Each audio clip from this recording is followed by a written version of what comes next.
journaliste, il y a solo. L'empereur, Sa Majesté Jano Kabouya. Merci beaucoup, Sa Majesté, de nous répondre. Merci beaucoup. Bonjour, bonsoir, Nabana ya Congo. Wapino Molobeli Yamboka, le prophète King Élysée. Wazali bouche autorisée, il y a président Moïse Katumbi Tchapwe. Wazali Kokamba plateforme de Bengi ensemble. Wazali Lissou chef de file. Nazolo Bango Malamu chef de file. Il y a opposition. Père de la Renaissance, il y a RDC. Na epoto so na makambo mboka. Mbote na bino nyonso. Mbote na ngana bandeko nyonso ya ensemble. Na bakatumbiste. Nazala souci mawa pasi. Bakatumbiste matin midi soir. Baza koloba mabe pour la président na biso Moïse Katumbi Tchapwe. Bakatumbiste bozana mboka oyo bandeko na ngai ensemble. Bozana Angola, bozana Zambie, bozana Maroc, bozana na Kinshasa. Bakatumbiste, bozali na Paris, na France, bozana Europe mobimba, bozana Canada, bozana États-Unis. IDPS, bazali matin, midi, soir, Jano Kabouya, oyazali agent ya ADN, a infiltré IDPS. Bango nyonso bazali koloba mabe pour la président na biso, bino bokangi maboko. Na baye bazali nommé, na o bazali nommé te bokangi maboko. Bolingi Dirkab alobela bino, bolingi porte-parole adjoint Francis Kalombo aloba, mais bino bandeko na bo na Paris, boza na Bruxelles, boza na Suisse, boza na Allemagne, bolingi ba pesa bino ni ba fonction ba katumbiste. Je m'adresse au katumbiste, ezali basipe mawa. Lelo nazoko balika muyamboka. Nazali sentinelle ya RDC. Le prophète King Élysée, ah ouais, c'est pas nanga. Na changé ndako. Pour dem ces vidéos, je sais mon na Johannesburg, ngalfar ayakola kisanda kunanga, ta on a un problème na batuana. Na bengi bango batuana. Bale basambelaka, bafunda kingai 4 mois, nzambe ya lola alongisi ngai. Ngalfar oyazali agent ya ANER, alata tricot ya Kabila avant combat izana mboka oyo. Auti ko filmer oto bengi na ambassade et pas ambassadeur Mpoko Ngalufar, soi-disant journaliste, a infiltré IDPS, a infiltré les combattants, à cause de Kabatu Gazali porte-parole des combattants, à cause de Kabatu Azali membre de IDPS, a infiltré tout le monde ensemble. Les autres ambassades de grâce, pour les Nzambe les Kimunene, Oyo Bosomo les Anda Kunanga, ici Yangoyo, na Tumba Kamilo Wakulia, Yangoana. Kuna izasika tovandaka kuna kisabilo ko nyonso te empereur ya média alobaka na ete mobali kitoko alobaka na ete mais ya mutuya na ina loba yangoyo ya mutuya na lingina loba yangoyo. Kabila continue ya ko support woneza l'anglais. Kabila zali ko continuer ko récompenser IDPS pona nini tangu afde la Zokota. Monsieur Etienne Tshisekedi alobaki boti kabango baya bazaba na ya mboka. Nazana ba document awa eza pasi eza pe mawa. Mboka na biso esengeli tosikola yango. Mboka na biso esengeli tobundela yango. Totika mboka na lolenge wana te. Bandeko na ngai tobunda pona mboka. Bandeko na ngai bomoni oyo eleki na Beni babengi yango na lopoto boucherie humaine balobi yango na bachaîne nyonso ya bamindele. Beni Kabila aza koboma se koboma mpona baélection ezala te. Seul opposant telemi alobeli yango c'est le président Moïse Katumbi Tchapwe. Yapesaka mi zomi ya oyo yango oyo président Moïse Katumbi Tchapwe, l'architecte du social na Congo. Alobeli likambo ya Beni. Bazoko Sabino 14 morts civils bakufi, soldats 5, Lokuta, il y a eu plus de 50 morts na Beni. 50 morts wana ozo kabalobi eza ba civils, 30 ezali ba policiers. Toza na mboka Congo Kinshasa.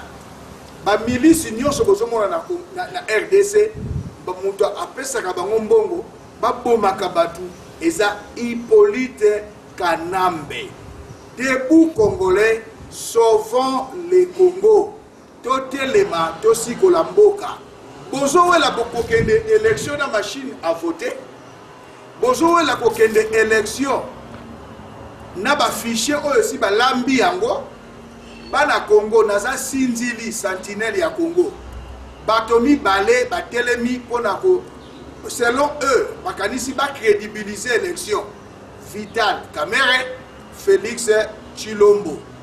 Bapesi bango mbongo po ete bandima élection bakende na élection bazo ba poste eza mawa.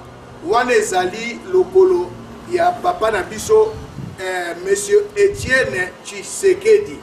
Ezo sala pasi pe mawa komona na mboka lokola RDC ba papa na biso ya Kasai basali na Mobutu batongi école te na Kasai na Mbushimai na Kandanga na Chikapa batongi ata maternité te ata dispensaire te ata école primaire te na koloba boye toza na Jonas Mukamba Kadiata Nzemba ye tozali awa gouverneur du sud Kasai na 62 Mukamba Albert comme na ye Jonas Mukamba Kadiata Nzemba boye biye biso nyonso bana ya Kasai ba congolais ba yebiye ami de Mobutu gouverneur du sud Kasai en 1962 gouverneur de l'Équateur 2 fois na tangu ya Zaïre Mobutu atie ambassadeur na Italie ambassadeur na Uganda ambassadeur na Soudan ambassadeur na UK Grande-Bretagne na 1986 ti na chute ya Mobutu 11 ans gouverneur PDG Amiba 11 ans PDG Amiba Mukamba Kadiata Nzemba asali ata école te asali ata dispensaire te asali ata université te na le de Kasai université ezate hôpital ezate bolobi o Mobutu c'est pas Mobutu Mukamba n'avait pas azali na posa ata mukete ya kotonga école ya kosala nzela eza Mobutu te tonye na monsieur Etienne Tshisekedi na 1960 commissaire général adjoint na justice na 61 ministre de la justice de sa province na 65 ministre de l'intérieur et des affaires coutumières Etienne Tshisekedi bakosaka biso Etienne Asalate Asala na 1968 en 72 il a été secrétaire national du MPR il a été également président de la commission de politique générale du bureau politique du MPR. Na 69, Etienne Tshisekedi Wamulumba, ambassadeur du Zaïre au Maroc, et PDG de la Air Zaïre. Il a été 3 fois député à l'Assemblée nationale zaïroise et a assumé les fonctions de vice-président de cette assemblée. 3 fois premier ministre. Nakotanga Tangazalaki premier ministre. Le 29 septembre au 1er novembre 1981. 1 mois et 3 mois. Tonyena, le 15, voilà Pambazo de la première ministre, Etienne Tshisekedi Wamulumba. Le 15 août 1992, au 18 mars 1993, 7 mois et 3 mois, Etienne Tshisekedi premier ministre. 2 avril 1997 au 9 avril 1997, Afdel Ndenga Bandekoya, 7 jours, premier ministre. Etienne Tshisekedi Wamulumba, Nakopé Sabino, les 4 phrases historiques d'Etienne Tshisekedi Wamulumba. Phrase à Liboso, à Lobin Albert. Kalonji, je vous envoie le collaborateur du Crapaud. Il a insulté. L'insulte na Congo et Bandine Etienne Tshisekedi Wamulumba. Yango Mona Kabata, IDPS, Batikala na Yango. Je vous envoie le Crapaud. Wana phrase historique Etienne Tshisekedi. Yami Balé, Botika Bango Baya, Toko Solola. Afdel na Zokota. Mutakoti sa Afdel na Congo. Ezali Etienne Tshisekedi Wamulumba. Botika Bango Bakota. Soki ba pesi yo mbongo soit ezali mbongo ya mboka. Celui qui a autorisé, légalisé, comme son ami Mobutu, la corruption. Mais papa Nanga Molimo, Coutinho Fernando, Kabila Ayaki na $1 million Joseph, bien sûr, Coutinho Fernando Aboyi. Mbongo outi na Satan Abazouakate. Alors, quatrième phrase historique Etienne Tshisekedi, Bola la pongi ya ba bébé. Etienne Tshisekedi a tongi école. Il a travaillé depuis 60 avant comme un soi-disant opposant, parce que c'est un faux opposant. Azal Oko la Kamere, un opposant préparé par Mobutu. Etienne Tshisekedi, membre fondateur il y a MPR, Etienne Tshisekedi, membre fondateur il y a IDPS. A Bengana Batunyo sur IDPS, le lengue Didier Masela, Alain Makaba, Bengana Bangona Jibena Wera. Il est là, IDPS, c'est un parti national et comme un parti tribaliste. Le fils Moulouba, secrétaire général Kabundi, il est de Kananga, mon frère, je suis Moulouba. Directeur du cabinet, il est Kassaye. Porte-parole, Kassaye. Président de la jeunesse, Kassaye.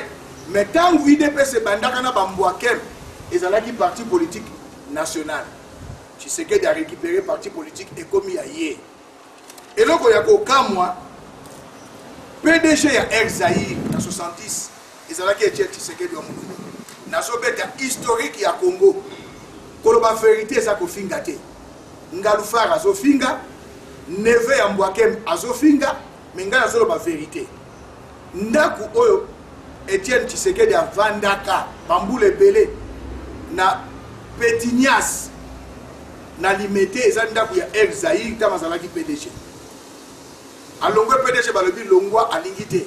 Mais ya bana ko bunda pona état de droit, ye mo wasala l'état de droit té. Azo bundela pona auto bengi na lopoto démocratie, il y a qui démocratité. Ndako bomoni a limité.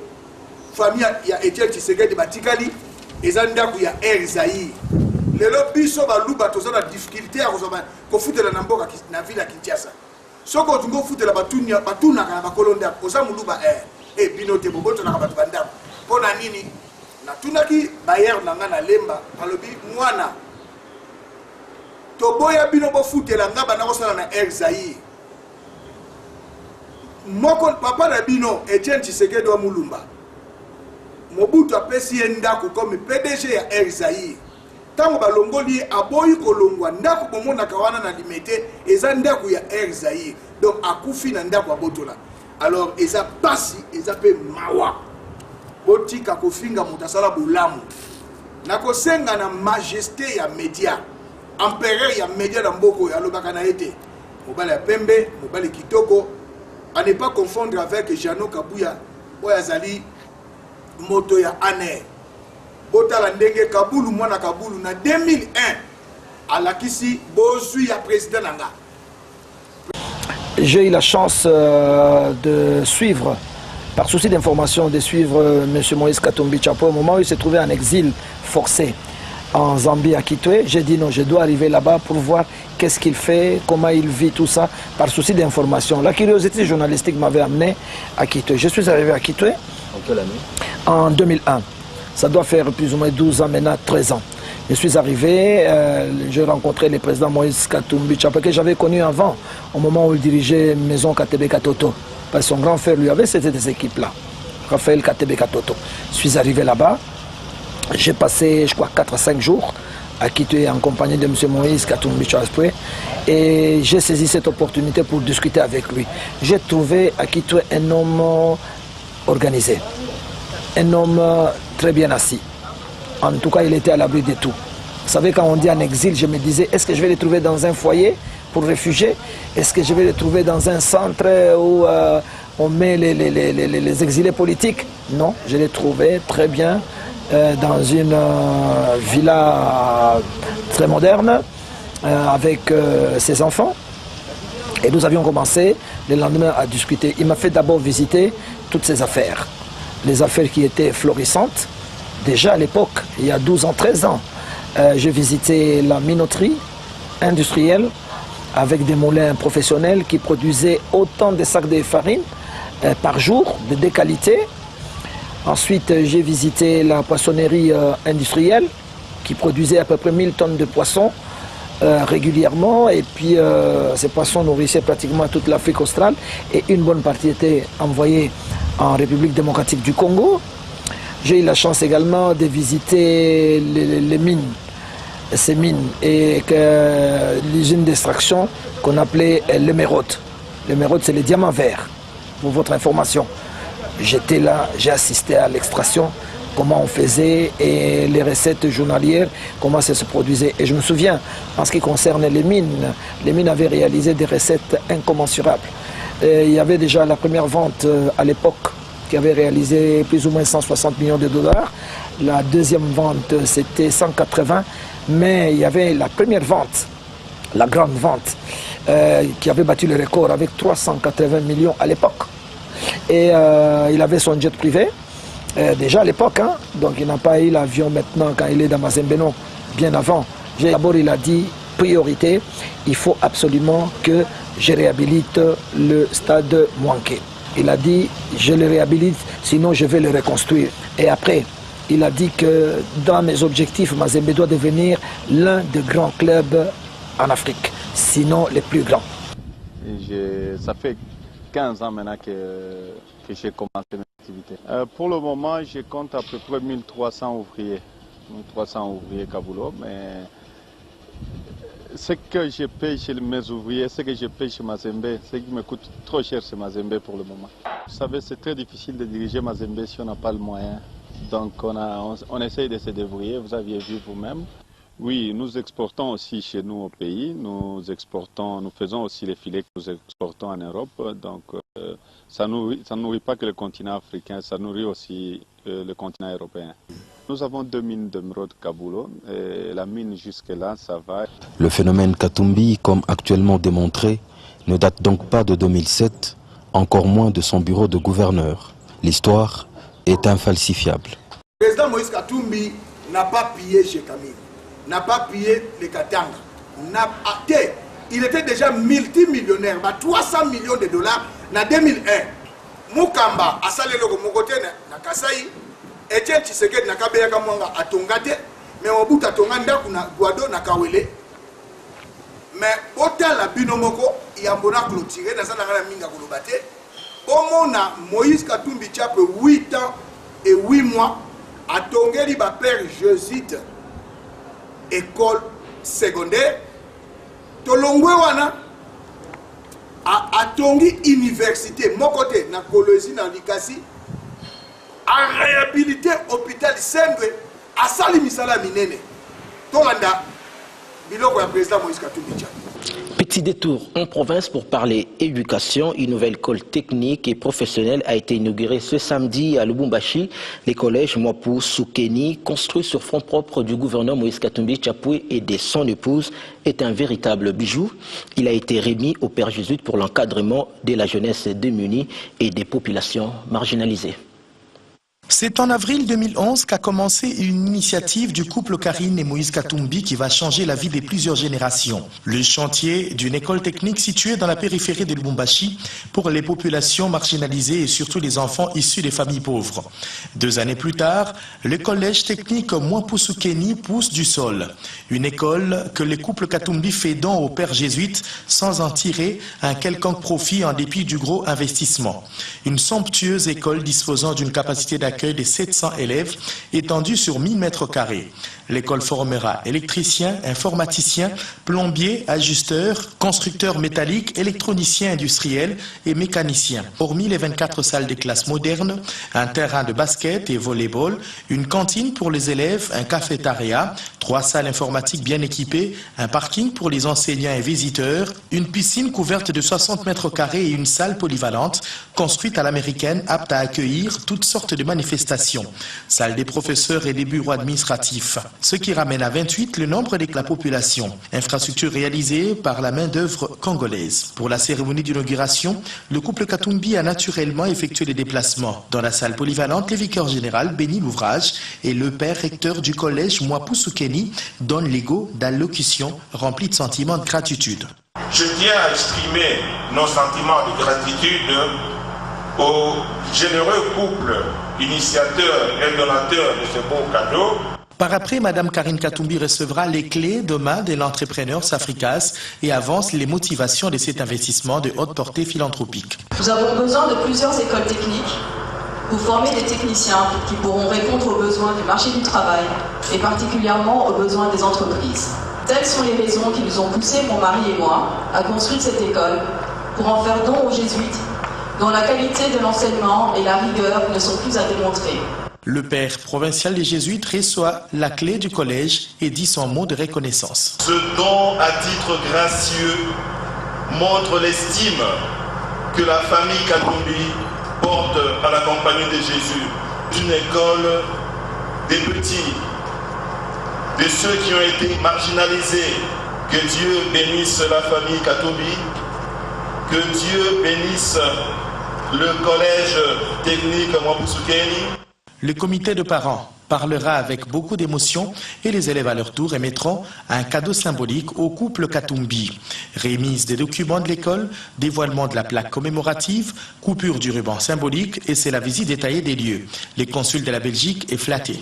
Je pense que ce genre d'établissement, même en Belgique, il n'y en a pas énormément. C'est ce qu'on appelle apporter sa contribution dans la révolution de la modernité initiée par le chef de l'État Joseph Kabila, ce qui permet l'accessibilité à l'éducation pour tous, surtout les plus démunis, vu que les frais d'inscription sont de 4 500 francs congolais, le plus bas de la ville. Pendant que plusieurs voix s'élèvent pour transformer les écoles d'enseignement général en enseignement technique et professionnel, le couple Katumbi vient de démontrer une nouvelle fois sa volonté à aider les pauvres. Tous les indicateurs météo annonçaient un temps qui n'était pas propice à un voyage en avion. Malgré tout, l'honorable Moïse Katumbi Chapwe a tenu à braver les éléments et les orages pour rendre visite à ses administrés de la ville de Kolwezi ce jeudi 5 mars 2015. Et parce qu'il ne se déplace jamais en touriste, cette fois encore, il avait dans sa gypsière plus d'une surprise pour eux, en ce début d'année où il les rencontrait pour la première fois. Les couleurs sont immédiatement annoncées dès l'aéroport où la population n'a cessé de multiplier des gestes d'attachement sans que les autorités coutumières de la ville minière ne soient en reste.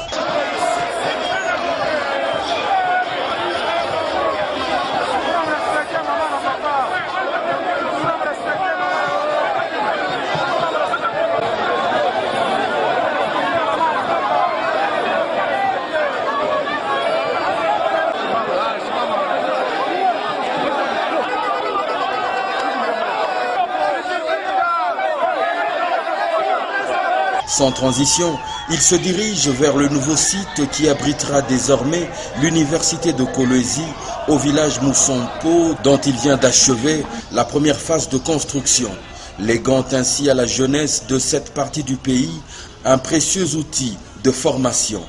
Une grande université digne d'une grande ville, alors que, jusqu'à maintenant, les nombreux étudiants de cet alma mater évoluaient dans des conditions pour le moins déplorables. Le gouvernement provincial du Katanga, en partenariat avec l'entreprise minière KCC, viennent de donner corps à cet important projet universitaire, tout reluisant, et qui n'en est qu'à sa première phase.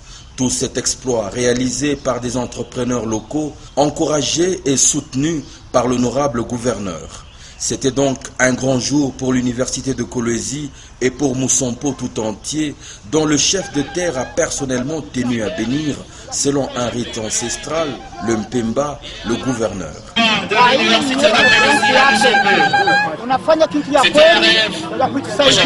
Les étudiants et le corps professoral ne pouvaient cacher leur satisfaction, leur fierté. Nous sommes merveilleux. Et aussi le bâtiment, nous évoluons dans des conditions pénibles, monsieur. Mais aujourd'hui, avec ce nouveau bijou que nous avons acquis de la part de son Excellence, monsieur le gouverneur des provinces, en tout cas, c'est un honneur pour nous. Et nous remercions en tout cas, monsieur le gouverneur des provinces. Là, chez nous, on n'étudie pas bien. D'ailleurs, les chaises, nous les amenons nous-mêmes. En plus, à l'université, il y a de l'eau. Partout là, il y a de l'eau. On ne sait pas comment passer. Même avec le véhicule, on s'arrête au niveau de la barrière. Je remercie vraiment le gouverneur Moïse Katumbi Chapwe pour l'œuvre qu'il venait de faire. Que Dieu le bénisse vraiment. Nous allons les soutenir lorsqu'il va postuler. Depuis 1997 qu'elle est une extension de l'université de Lubumbashi et 2010 qu'elle est devenue autonome, c'est la première fois que l'UNICOL obtienne des bâtiments au standard d'une université du monde civilisé. Tour à tour interviendront au cours de cette cérémonie fort animée le responsable de l'entreprise KCC, le professeur Ipanga, recteur de l'Unicole. Face à une telle dotation, comment ne pas exprimer notre gratitude à tous ceux qui ont contribué à ce que l'Université de Kolwezi puisse acquérir, elle aussi, des infrastructures modernes, à l'instar d'autres universités du pays. Nous pensons en premier lieu au président de la République et chef de l'État, son Excellence Joseph Kabila Kabange, sous l'impulsion de qui cet ouvrage a pu être réalisé dans le cadre de sa vision de la révolution de la modernité. Nous pensons ensuite à son Excellence, Monsieur le gouverneur de province, l'honorable Moïse Katumbi Tchapwe, par la volonté de qui ces constructions ont démarré. Le maire de Kolwezi et enfin, sous une pluie d'ovations, le géniteur de ce grand projet, le gouverneur Moïse Katumbi Tchapwe. Parce qu'il ne fait jamais rien à moitié, le gouverneur du tic au tac répond concrètement à toutes les doléances que la communauté estudiantine lui pose sur place. Il ordonne le début des travaux d'asphaltage de la route conduisant à l'université. Il annonce le lancement de la deuxième phase de construction de l'université pour l'astronomique somme de 10 millions de dollars américains. Il décide l'octroi dès la semaine qui suit de 5 grands bus de transport à l'usage des étudiants et du corps professoral. Cerise sur le gâteau, il s'acquitte après information de toutes les tranches de Minerval que les étudiants devraient payer. On venait de régler votre facture là. Nous avons accueilli en tout cas, et aussi le discours du gouverneur payant au moins le frais, puisque ça pose un problème avec les étudiants. Récemment, nous étions pendant la période de la mi-session, nous avions eu les étudiants chassés. En tout cas, cela n'a pas enchanté nous, délégués des étudiants aussi, puisque je fais partie de l'équipe promotionnelle. Ça ne nous a pas enchanté en tout cas, et raison pour laquelle le discours de son Excellence, Monsieur le gouverneur, en tout cas, nous a rempli de joie. Nous sommes émerveilleux. Un soulagement inattendu, un cadeau inespéré. Les étudiants sont ivres de bonheur. Le gouverneur va boucler son intervention d'une manière surprenante. Il fait lire aux délégués des étudiants l'évangile du jour, tiré du livre de Luc. Abraham répondit, s'ils n'écoutent pas Moïse ni les prophètes, quelqu'un pourra bien ressusciter d'entre les morts. Ils ne seront pas convaincus. Ce après quoi, il procède à la coupure du ruban symbolique et à une visite attentive des installations universitaires, échangeant soit avec le recteur ou avec des étudiants assis sur un banc comme des camarades de promotion. Ça, c'est le pur style Katumbi. Proximité et efficacité. L'enseignement supérieur est certes une prérogative du gouvernement central, mais l'honorable Moïse Katumbi Tchapwe n'a pas trouvé d'inconvénient de doter une des villes qui nourrit le pays d'une université décente. Merci beaucoup, Empereur Yamedia. Tolandi biso nyonso. Mukamba Kadia Tanzemba asala elo côté na Congo. Etienne Tshisekedi atika ndaku te na Congo. Ndaku wana eza ya El Zaïre ya limité. Bakosa biso asala te asala. Asala. Pe na kolobelo ko moko ya mutuya premier ozali premier docteur en droit na Congo ezali Antoine Marcel Yaou na université ya Louvain kuna na royaume Belgique. Etienne Tshisekedi azalaki licencié en premier licencié en droit na Lovanium. Il n'a jamais été docteur en droit. Pour ceux qui bolandi Liaou docteur en droit constitutionnaliste. Ce que azoloba ozoka ba vocabulaire académique. Mais ceux qui papa na biso Etienne Tshisekedi azoloba, il n'avait pas de vocabulaire académique.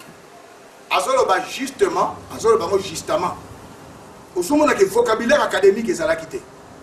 Ce qui mosali na Nzambe archevêque Coutinho Fernando Zoteya, ozoka ba vocabulaire ecclésiastique. Ce qui mosali na Nzambe bishop Kadima Zoteya, Aujourd'hui, il y a un vocabulaire ecclésiastique. Attends moi na Poutino. Quand je prêche, aujourd'hui, il y a un vocabulaire ecclésiastique. Ce qui papa était dans qui vraiment docteur en droit et liboso na Congo, mais la pesa cours na université à Kisasa. Après ça, mais à qui recteur na ENDA, École nationale de droit et d'administration. Et qui n'a pas répondre. Mais Liaou, Antoine Liaou Marcel, na 62, docteur en droit na Louvain, il y a la constitution, il y a besoin de Liboso. Batinda Kaye na Kasavubu, Wana il est qui président du Sénat, Montasali constitution ya Liboso na Congo. Ezali Antoine Marcel Liaou, Obabengi constitution ya Luluabu. Tant basali coup d'état na Kabila, na Mobutu plutôt.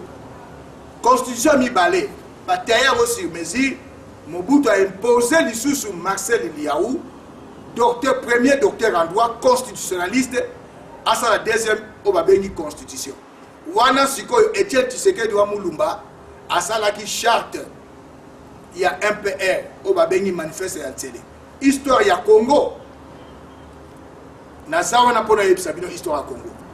Na ko fingate, eza nature na ngate. Ozo ba vidéo ya kala. Motonyo ça na passé na ye. Le passé est passé. Le président m'a pardonné. Le CP m'a pardonné. Le coordonnateur Edouard Kassongo m'a pardonné. Bandeko nyonso ya ensemble ba limbisa ngai. Le passé est passé. Mais on a la vérité. Biso baluba. Na Kinshasa poso ndaku. Baluba na biso nini. Oza koloni muluba. Tobo ibino bobo oteka kabandaka batu. Baluba bateka andaka batu te. Bobo to na kabandaka batu. Tobo to na kabandaka batu te. Mais papa na balance na Exaïr. Ayebisinga baluba na bino boye. Pour Etienne Tshisekedi ndako alimete eza vrai. Tant azalaki PDG, babi longwa aboyi kolongwa. Batu mingi bayebite ke Etienne Tshisekedi azalaki membre fondateur ya MPR. Batu mingi bayebite ke IDPS fondateur eza Etienne Tshisekedi te. Liaou azali l'un des membres fondateurs. Kibasa, Mbwakem, baza ebele basala IDPS. Mais il y a Bengana Bango et comme il y a famille à Tshisekedi. Net il le pasteur Akoufi, basu moi na ba remplacer. Pasteur Akoufi basu moi na ba remplacer. Le papa Akoufi, moi na commis président à parti politique. Mais non. Toboyi Yango. Joseph Kabila continue à récompenser IDPS. Pour Nini. Montakotissa, Afdel, c'est Etienne Tshisekedi. 7 jours premier ministre. Alors, Biboti Kabango Baya. Toko Solo là. Le Bokomo Benga Bango Rwandais. Le Bokomo va payer ça sous occupation. Etienne Tshisekedi a le bas quitté que Boti Kabango Baya Toko Solo là. Etienne Tshisekedi a le bas quitté que la Pongia Babébé. Etienne Tshisekedi a le bas quitté sous ma Pesibino Mbongo Lia et Zayamboka. Etienne Tshisekedi a le bas quitté que je vous envoie les collaborateurs du Crapo. Vous voyez bien que Jean-Pierre Bemba, Batumususu, Congo et Zabisonioso. On a lancé défi. Na IDPS. Na Kinshasa, monde entier. Nous avons le local Zate. Nous avons propre le local Zate. Ce que vous avez à la télévision. Jano, où est Zangando? Jano, où est Zangando? Balata Rangona IDPS. Jano, Ngaza Mona Muluba. Maluba Baïtoebi Golata, où est Zangando? Tchatch. Sak Yango, Salvador Ferragamo. Ngando bino nyonso na IDPS boyebola tate na l'équipe na kolata na journaliste na bino ya alata tricot ya PPRD zalaka pe propre kondeko zalaka pe propre so finganga tala ndaku nanga na changer ndaku à cause de toi olakisa ndaku nanga na batu ya église wana yo ndaku na piscine te mais ko eza na piscine bando botango lotanga ndote IDPS mobimba na lancé défi oya kotika wata lokola ngazate yango ngando Jano l'empereur ya média na mboko oyo bamona ngando yango Vexas ngando na ngando yango IDPS ba wata lokola ngazate Nathalie papa ya Jano Jean-Baptiste Kabuya alati veste même Kagame alata veste ndenge wana. Jano Kabuya na Bruxelles tatalo na monie na Kinshasa et pas Bruno Chibala. Veste papa ya Jano Kabuya lati on dimete kaza ina poto. Metala ne na beti. Tala tisi. Jano Kabuya na Bruxelles tuka kolata moite. J'en ai autant de téléphone à iPhone. Attends, dans le phare. Dem si vidéo. Le bala bango batika ko finga. Nga zo finga te na so ba vérité. Le lo biso ba luba to sambo na Congo. Ko papa Etienne Tshisekedi abotola ndaku ya exaïe. Atonga tanda ku te dispensaire te. Mukamba kadi Tanzemba PDG mi ba 11 ans. Mais Moïse Katumbi 8 ans et 8 mois. Atongi l'école. Ba université. Ba biloko ebele asali. Na suki le loi. Merci l'empereur à média.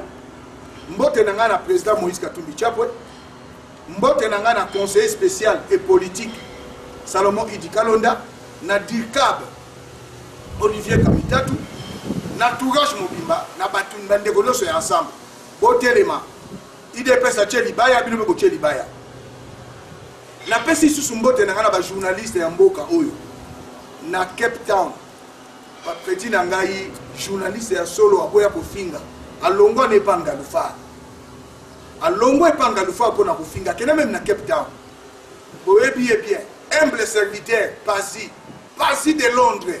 Journaliste ya solo aboya ne kofinga alongo panga lufa.